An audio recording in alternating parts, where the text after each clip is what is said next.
So as you guys can see, my camera is working right now.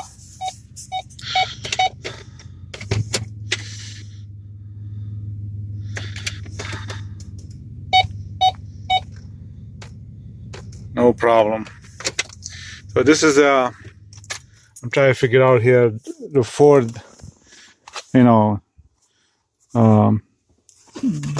they can charge anything they want here for the part. You can buy it, and that's the part number I got online here, FL1T19G490. Is a Ford Edge. So, but who cares? Rear camera view for Ford Edge Sport.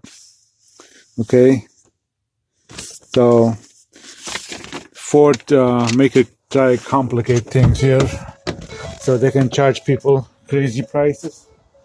So I hope I did something, and I gotta put it back here.